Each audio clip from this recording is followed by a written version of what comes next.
Welcome back to the Design Systems Beat. I'm Alex, and today we are talking about the tools that, quite literally, keep our chaotic design lives together. We are indeed. And today, Alex, we're focusing on the big one, Figma. Specifically, the new features. We're talking variables, advanced prototyping, and design tokens. I feel like I keep hearing that if you aren't using these, you're basically designing with one hand tied behind your back. 100%. It's not just a software update, it's a mindset shift. We are moving away from drawing pictures of screens and moving toward building dynamic systems. If you haven't explored these yet, you are missing out on a much faster, more scalable workflow. So let's break it down. Let's start with the brain of the operation, variables. Traditionally, if you wanted to change a color or a spacing value, you might have to hunt and peck through your file. Variables change that. They let you store reusable values, colors, text, numbers in one spot. Okay, but we had styles before. How is this different?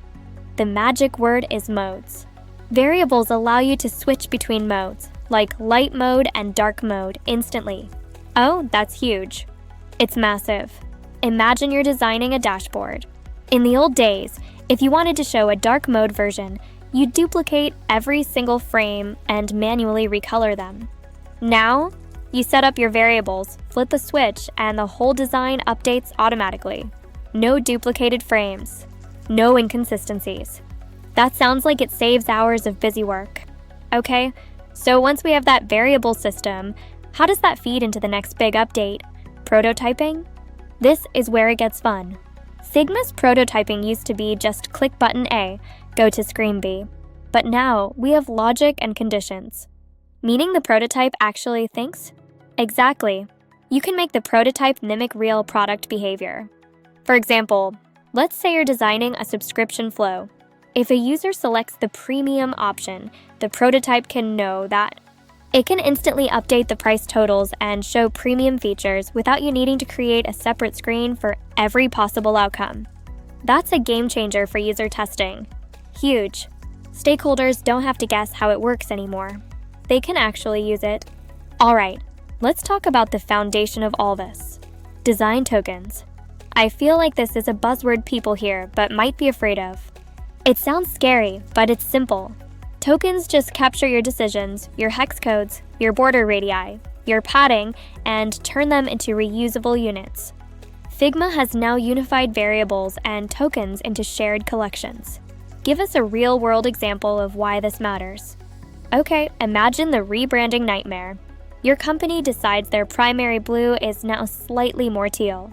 Without tokens, you're editing dozens of components manually.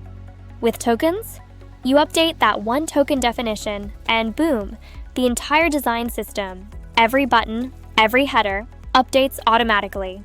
It reduces human error to almost zero. Exactly. So, the new workflow looks like this. Your tokens define the rules.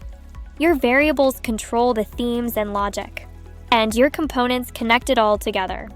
It sounds like we are finally doing interactive product simulation rather than just static design. That is the perfect way to put it. Okay, Jamie, for the listener who is opening Figma right now and feeling overwhelmed, how do they start today? Give us the 3-step plan. Create a variable set.